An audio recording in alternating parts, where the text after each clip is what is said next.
Hare Krishna. Thank you everyone for joining in, and I welcome you all on this wonderful session of Bhagavad Gita reading, where we read the Bhagavad Gita shloka by shloka. And currently we are on the third chapter. We have just started the third chapter, and we had discussed shloka number 1 and 2 in the previous session. Today we will see next two shlokas, that is shloka number 3 and shloka number 4.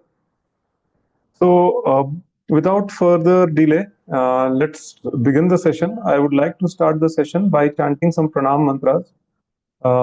Those who know can repeat after me, while those who don't, just try to listen to these mantras very intently, because listening is also very, very purifying. ॐ अज्ञानतिमिरन्धस्य ज्ञानाञ्जनशलाकया चक्षुरुन्मिलितं येन तस्मै श्रीगुरुवे नमः। श्रीचैतन्यमनोभीष्टं स्थापितं येन भूतले स्वयं रूपः कदा मह्यं ददाति स्वपदान्तिकं। वन्देऽहं श्रीगुरुरो श्रीयुतापदकमलं श्रीगुरून् वैष्णवांश्च श्रीरूपं साग्रजातं सहगणरघुनाथान्वितं तं सजीवं साद्वैतं सावधूतं परिजनसहितं कृष्णचैतन्यदेवम् श्री राधा कृष्ण पादान सह गणललिता श्री विशाखान्वितांश्च हे कृष्ण करुणा सिंधु दीनबंधु जगतपते गोपेश गोपिका कांत राधा कांत नमस्तुते। तप्त कांचन गौरांगी राधे वृंदावनेश्वरी वृषभानुसुते देवी प्रणमामि हरिप्रिये। वाञ्छाकल्पतरुभ्यश्च कृपा सिन्धुभ्य एव च पतितानां पावनेभ्यो वैष्णवेभ्यो नमो नमः। नमो महावदन्याय कृष्ण प्रेम प्रदायते कृष्णाय कृष्ण चैतन्य नामिने गौरत्विषे नमः। नमो ओं विष्णुपादाय कृष्ण पृष्ठाय भूतले श्रीमते भक्ति वेदांत स्वामिनिति नामिने। नमस्ते सारस्वते देवे गौरवाणी प्रचारिणे निर्विशेषा शून्यवादी पाश्चात्य देश तारिणे। जय श्री कृष्ण चैतन्य प्रभु नित्यानंद श्री अद्वैत गदाधर श्रीवासादि गौर भक्तवृंद। हरे कृष्णा कृष्ण कृष्णा हरे हरे, हरे राम राम राम हरे हरे। मुखं करोति वाचालं पंगुं लंघते गिरि यत्कृपातमहं वन्दे श्रीगुरुं दीनतारिणं परमानंद माधवं श्री चैतन्य ईश्वरं। हरि ओम। So, okay, so we will start with verse number 3, and yeah, let's look into that. I'll share my screen and we'll read first, and then we will try to analyze this verse.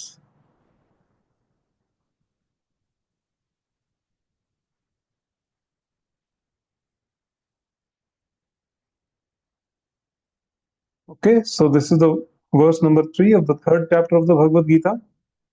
It goes like this: Lokesmin dvividha nishtha pura prokta maya nagha jnana yogena sankhyanam karma yogena yoginam. And the translation: the Supreme Personality of Godhead said, O sinless Arjun, I have already explained that there are two classes of men who try to realize the self. Some are inclined to understand it by empirical philosophical speculation, and others by devotional service. Okay, so we will read from the purport after some time, but before that, I would like to just talk about certain things, okay, before we start analyzing this verse, because some concepts are very, very important, okay, before we dive deep into this Karma Yoga chapter of the Bhagavad Gita. It's a very complex thing actually to understand. So we need to ensure that there is absolute clarity, in understanding before we try to analyze the verses. Okay, so if we can recall in the previous verse, like Arjun was totally confused. Okay, and even after when Krishna spoke the entire second chapter, he had a few questions because there was still some confusion in his mind, and he said to Krishna that, "Oh Krishna, please tell me clearly that what is better? Okay, it's either is the intelligence better or is the productive work better? To work or karma yoga is better than the jnana yoga, basically, right? This is what Arjun is asking. So we first, before we try to understand these things in detail, I'd like to give some little bit of understanding, basically. Okay, that first of all, what Krishna is saying here, that there are two types of people.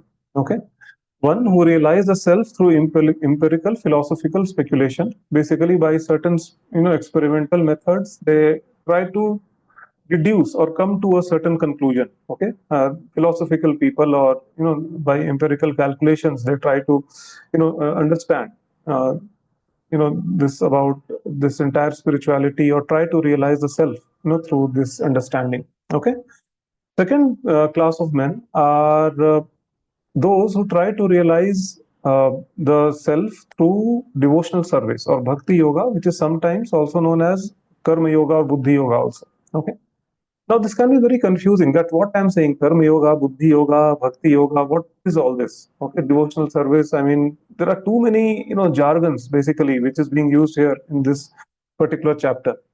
And that is why we need to have absolute clarity in understanding about all these aspects. Okay, so to begin with, we first need to understand what is yoga.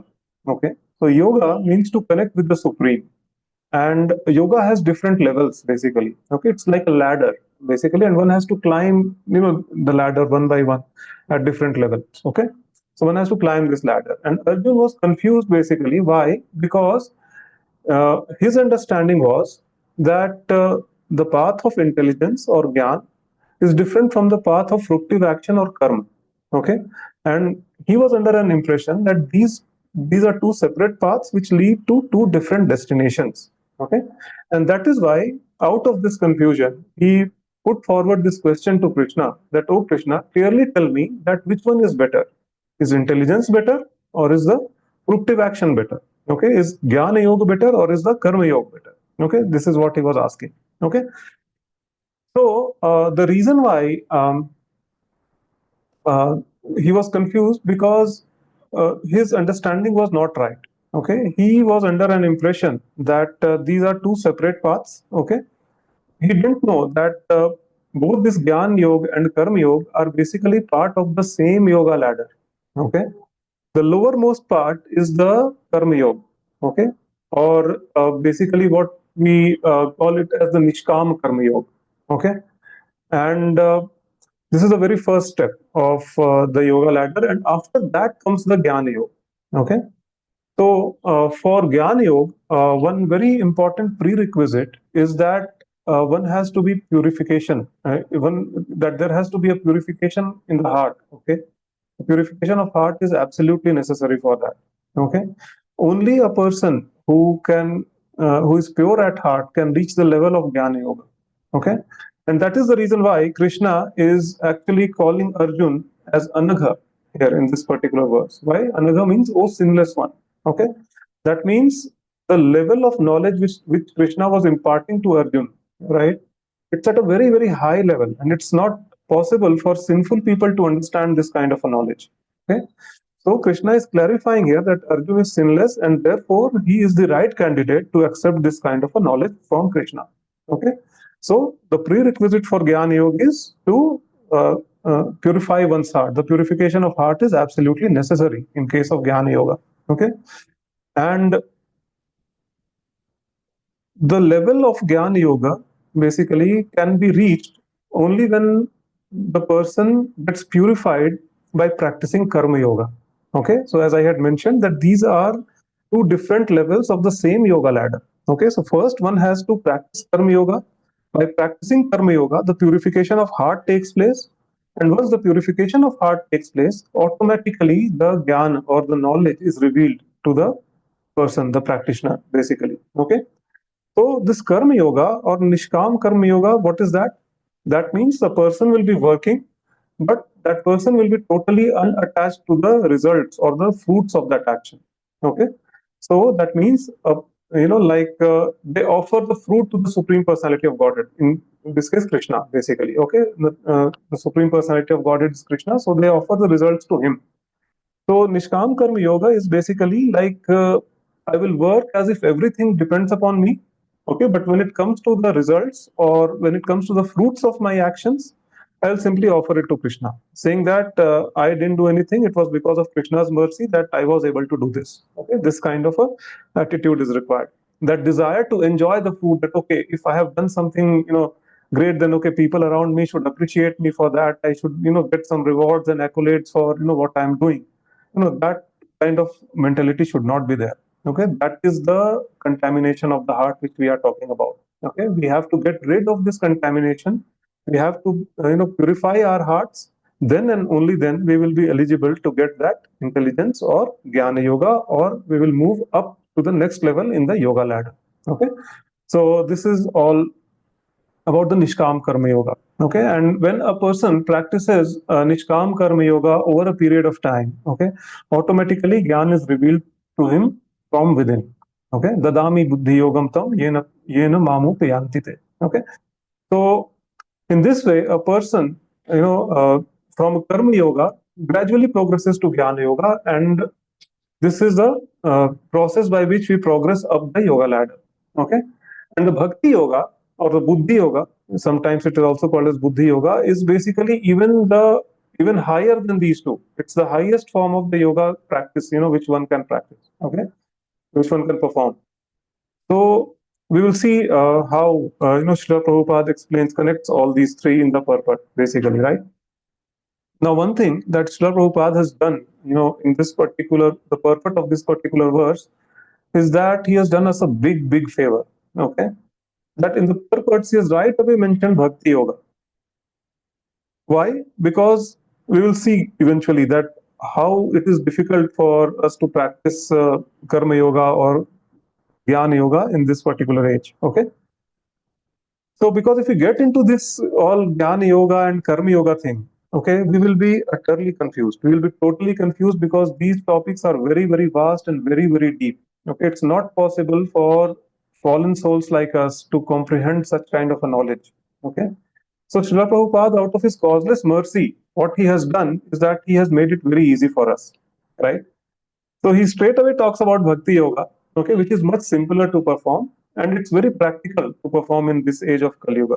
Okay, so apart from that, uh, we'll try to read from the purport. Okay, we'll try to see some of the things what Prabhupada is mentioning here. Okay, the Lord explained two kinds of procedures, namely Sankhya Yoga and Karma Yoga, or the Buddhi Yoga. Okay, so Karma Yoga is also known as the Buddhi Yoga or the devotional service. Okay, so as I had explained earlier, that this whole yoga system is basically like a ladder, and there are different level or different rungs in that ladder. Okay, and one has to climb, each and every step one by one. Okay, okay. So Sankhya Yoga, or the analytical study of the nature of spirit and matter, is subject matter for persons inclined to speculate and understand things by experimental knowledge and philosophy. Okay, so Sankhya Yoga, what it deals with is understanding of spirit and matter, how spirit is different from matter. Okay, and if you can recall, this has been very elaborately explained in the second chapter of Bhagavad Gita by Krishna himself, from verse number 11 to verse number 13. Okay, where Krishna tells about transmigration of soul, right? How a soul, how a soul, when it is in a particular body, right, it changes from, say, uh, an infant to a child to boyhood, youth, and then finally a young man, and then finally once a person gets old, it similarly it changes the body. Actually, it just quits the old body and takes a new one. Okay, so for a self-realized person or for an intelligent person, this kind of a change should not be very like shocking, or should not be very disturbing for such people. Okay, so this is what Krishna has said, and very elaborately, and in the purport also we have seen that what is the size of the soul and everything, like it has been mentioned there. Okay, so very elaborately Krishna has explained from verse number 11 to verse number 13. Okay, and this is known as the empirical method or the Sankhya Yoga method, where by experimental observation, a person is trying to deduce the difference between spirit and matter. Okay, so this is the Sankhya Yoga. Okay, and the other class of men work in Krishna consciousness, which is the devotional service or the Buddhi Yoga or Karma Yoga. Okay, as it is explained in the 61st verse of the second chapter. Lord has explained also in the 39th verse that by working in the principles of Buddhi Yoga or Krishna consciousness, one can be relieved from the bonds of action. And furthermore, there is no flaw in this process. Okay, so we will see how there is no flaw, and why devotional service or buddhi yoga is better, or bhakti yoga is better, than jnana yoga. Okay. uh, So basically, Buddhi Yoga, what it does is, it means basically, or devotional service is, it means directly connecting with Krishna in Krishna consciousness. That everything I do, I will simply do it for the pleasure of Krishna, keeping Krishna in center. Okay, and I will not be attached to any of the results of that work that I am doing. I'll simply offer everything to Krishna and depend fully upon Krishna. Okay, but in Sankhya Yoga, there is a big problem. In Sankhya Yoga, the practitioner has to do everything by themselves. Okay, they solely depend upon their own endeavors. Okay, and they try to perform certain practices, or through experimental observation they just try to come to a certain conclusion. Okay, so all the effort and all the hard work is basically upon that person who is practicing this empirical method for Sankhya Yoga.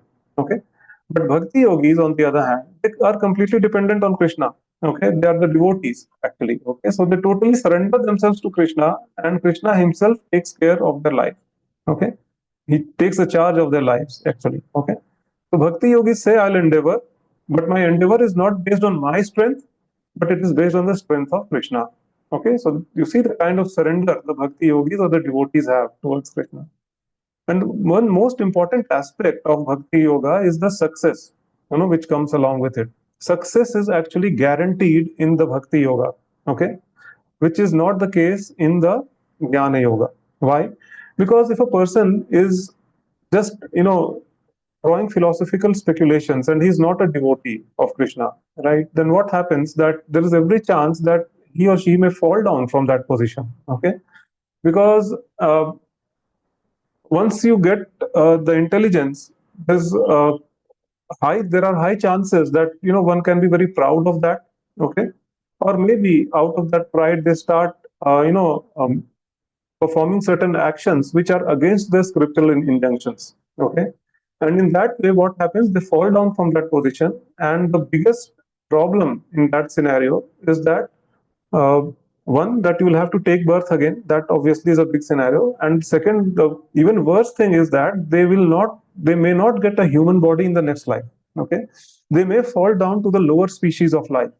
And once that happens, again that entire process of that evolutionary process of, say for example, if they are born in some lower, say, insect species or some lower animal species, then they will have to gradually, through evolutionary process, they will have to come again, to the higher animal species, the next higher animal species, and then like that, finally after many many lifetimes, they will ultimately get a human life again. Okay, and in that human life there will be no guarantee after so many lifetimes that they will retain that memory of whatever they had practiced, the dhyana yoga or jnana yoga which they had practiced in their previous lifetimes.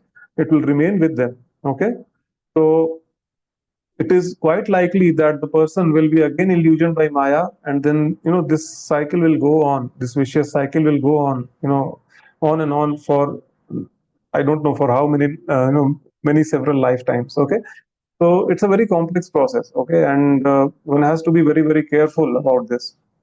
However, in Bhakti Yoga, the reason why this Prabhupada is mentioning here is that the success is guaranteed, because in the second chapter, 40th verse, Krishna said, Neha bhikramanashosti pratyavayo na vidyate swalpam apyasya dharmasya trayato mahato bhayat. Right? Which means in this endeavor, there is no loss or diminution. A little advancement on this path can protect one from the most dangerous type of fear. Okay, what is the most dangerous type of fear? We just spoke about that. That is to fall to the lower species of life. Okay, so what Krishna is guaranteeing the bhakti yogi or a devotee here is that, say for example, a devotee practices Krishna consciousness or bhakti for some time, and then they give up. Okay, due to some reason. Okay, either they didn't want to continue, or circumstantially, they could not continue bhakti. Okay, that means there is no loss here. Okay, even in that scenario, what will happen? They will get a new birth, but in that birth, it is guaranteed that they will get a human life. Okay, and it is guaranteed that they will start from the point where they left off in the previous lifetime. Okay, so Krishna is saving us here from the biggest type of fear. Okay, that means the devotees will never fall down to the lower species of life. They will not have to again go through that, tedious and vicious evolutionary process. Okay, from one animal species to the higher, to the next higher, to the next higher, like that, and then finally, get a human form. No, in devotional service or in bhakti, even if a person is not successful in this lifetime, in the next lifetime, immediately they are given a human form, and they can continue from where they had left off. Okay, so for example, in this lifetime, I practice bhakti for say 25% or 30%. Then in my next lifetime, I'll get a human body and then I'll start from 31%. Okay, I'll not have to start from zero again. Okay, so this is the guarantee which Krishna is giving. Okay, so this is how Prabhupada in this purport is actually mentioning that Buddhi Yoga or devotional service or Krishna consciousness is much better than Jnana Yoga or intelligence. Okay, so this is all about the first verse. We will move on to the next verse. I will share my screen again.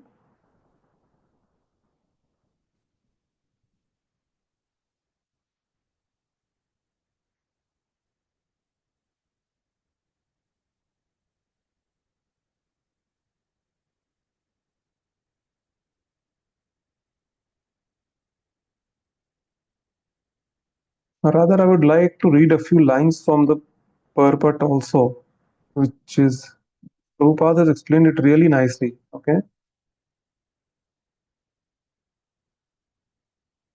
one thing what he is mentioning here.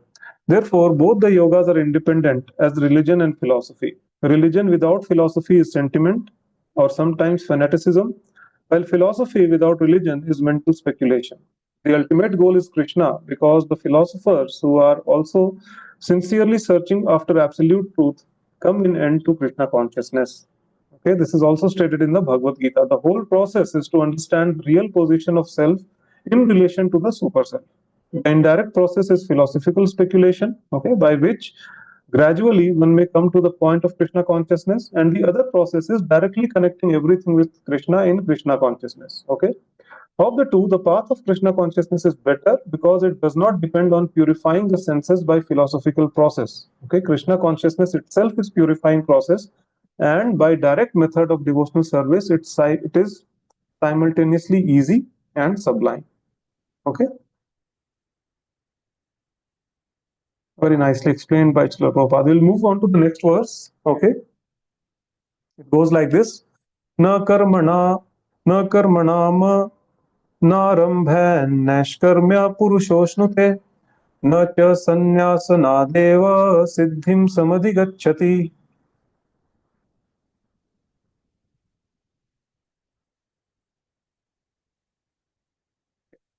Translation: not by merely abstaining from work can one achieve freedom from the reaction, nor by renouncing alone can one attain perfection. Okay? So this is also a very important verse. We will read the purport a little later. Okay, and before that, some explanation is required here. So in this verse, we will see what happens with the premature renunciation. Okay, why it is not recommended to take sannyas just like that. Okay, so taking sannyas is not a joke, especially in this age of Kali Yuga. Okay, it is not recommended basically. So before that, before discussing into all these things, first I'll try to explain the general division, okay, the natural division of the human society. Okay, Krishna has also explained this in the Bhagavad Gita that by nature of human beings, okay, and by the work that they do, this entire society, he has created four different classes of men, or known as four varnas. Okay, and these four varnas are Brahman, Kshatriya, Vaishya, and Shudra. Okay, now I would like to strongly emphasize on one fact here, that this is not the currently existing caste system which I am talking about. Okay, a lot of people they question ISKCON on this particular topic, that they are creating a divide in the society because they always bring up this varnashram thing and caste system. No, okay, this is not the caste system. This is the natural division of society which occurs in the. This is a natural division of society which naturally occurs, basically. Okay, and it is based on the guna and karma of an individual. Okay, on the nature and the activities or the actions of an individual. Okay, and this has been created by Krishna himself. Okay, Krishna himself says in the Bhagavad Gita, Chatur Varnyam Maya Srishtam Guna Karma Vibhagasha. Okay, I am the creator of the four Varnas, and this division is based on the guna and karma of an individual. Okay, it is not based on the birth of an individual, but with the degradation of intelligence in the Kali Yuga, this has manifested itself as a caste system, which we see, currently, which is prevalent in the society, and where basically brahmanas by birth, kshatriyas are kshatriyas by birth, and like everything is topsy turvy. Basically, this is what Prabhupada used to say. Okay, the word which he used to use. Okay, so this is not the caste system. This is a natural division of society, the four varnas. Okay, and in these four varnas, there are prescribed duties for each varna. Okay, and these prescribed duties are very, very important. Why? Because the heart is contaminated, and to purify the heart, these duties are prescribed. So basically, these duties are nothing but the karma yoga, which we spoke about in the previous verse. Okay. So when these duties are performed nicely, that means when the karma yoga is performed nicely, the nishkam karma yoga, the purification of heart takes place. Okay. So as I had mentioned earlier, the contamination is there. Why? Because whatever we do, we expect the results or the fruits of that action, and we want to enjoy those fruits of the actions. Basically, if I am working hard for something, at the end, I want certain result out of it. Okay, if there is nothing for me in it, then probably I won't do it. Right? This is the nature of almost all the people today. Correct? So this is not the Nishkam Karma Yoga. Why? Because I'm completely attached to the fruits of my action. Nishkam Karma Yoga means that, okay, I will give my 100%. Okay, I will work as if everything is dependent on me. But when it comes to the fruits of those actions, I will offer it to Krishna. That, okay, I did it because Krishna wanted me to do that. Krishna actually used me as a tool to do that. Okay, I didn't do anything, that kind.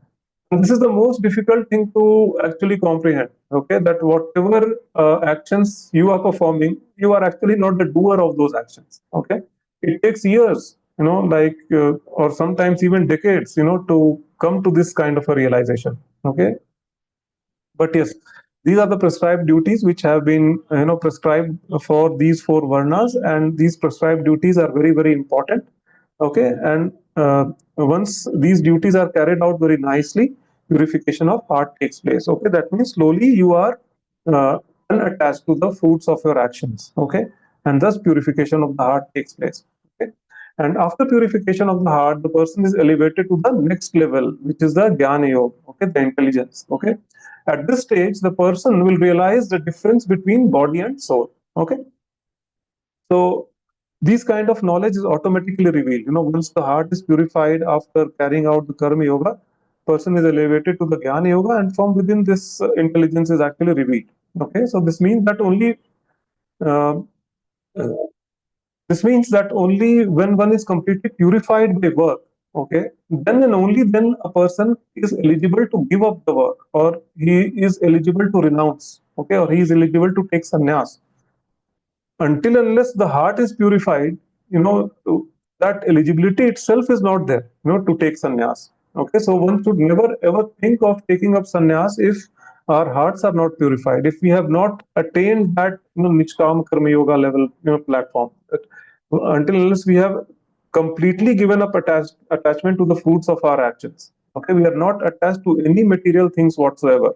Okay, until and unless we hit that platform, one should never ever even think of taking a sannyas. Okay, it's very, very dangerous. Okay, and there's a mass misconception, okay, which is prevalent in the society today, that simply by taking sannyas, one becomes equivalent to Narayan.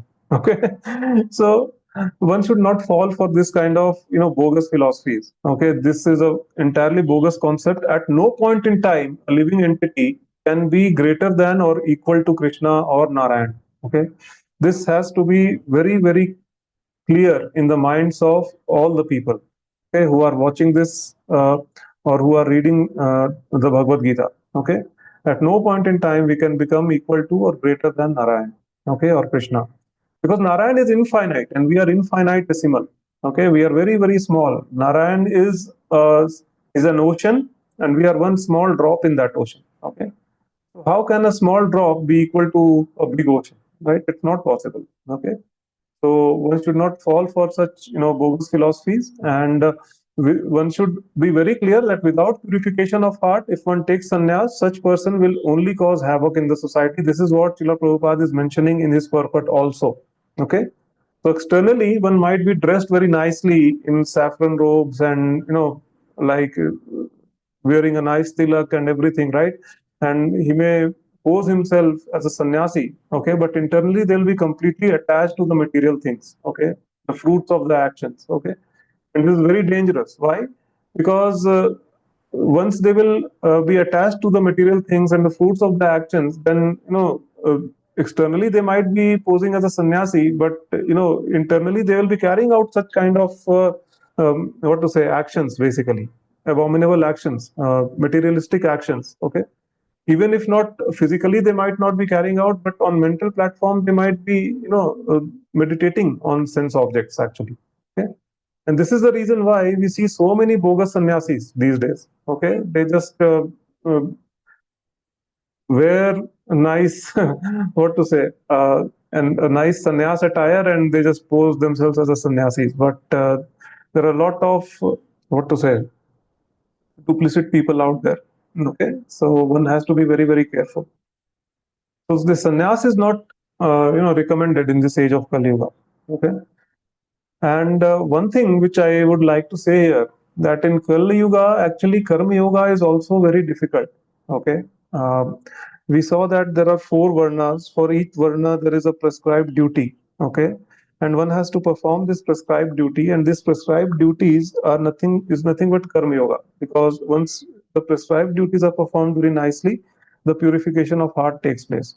Okay, but honestly, just try to analyze yourself, okay, and very honestly try to find out, based on the moral values that you have, or based on the actions that you perform, okay, to which varna do you belong? Okay, this is the question to everyone who is watching this video. Okay, is there any way by which we can very confidently say that okay, I am a brahmana, I am a kshatriya, I am a vaishya, or I am a shudra, based on the actions and activities that we are performing? No, it's not at all possible. Due to degradation in culture, actually everything has got mixed up. Okay, so we are actually a mix of all the varnas, all the people. Okay, myself included, no exceptions. Okay, we all are actually a mix of all the varnas. We might be having some qualities of a brahmana, we might be having some qualities of a kshatriya, we might be having some qualities of a vaishya and shudra, and so on, right? So it's not possible that we can be like in an absolute black and white way. We can say that okay, this particular person is a brahmana, this is a vaishya, this is a shudra, this is a kshatriya, and so on. Okay, it's not possible. So the question arises when I am not sure that to which varna I belong, when there is a mix of all the characteristics within me, then which prescribed duty should I follow? Should I follow the prescribed duties of a Brahmana? Should I follow the prescribed duties of a Kshatriya? Should I follow the prescribed duties of a Vaishya or a Shudra? Right? It's so much of confusion, right? So the point which I'm trying to make here is that in this Kali Yuga, we can't even practice Karma Yoga. Okay? This is very, very important thing to understand. Okay? So once Karma Yoga is we are not able to perform, then there is no question of being elevated to the next level, which is the Jnana Yoga. Okay. So Karma Yoga is gone, Jnana Yoga is gone. These two things are not possible in this age of Kali Yuga. Only one thing which remains for us is the Bhakti Yoga. Okay. Why? Because Bhakti can be practiced by anyone. Okay. Irrespective of the caste, creed, nationality, faith, gender, age, right? I mean, everyone can practice Bhakti. Okay. So Bhakti Yoga is a simple process, for this in this age of Kali Yuga, and in this age of Kali Yuga, it has been made even more easier that simply by chanting Hare Krishna, Krishna Krishna Hare Hare, Hare Ram, Ram Ram, Hare Hare. We can practice bhakti very nicely. Automatically, all the Jnana Yoga and everything will be manifested in our hearts if we practice bhakti very nicely. Okay.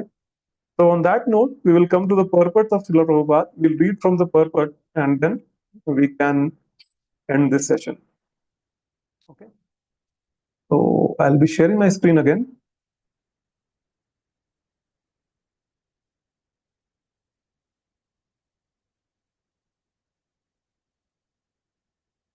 Okay.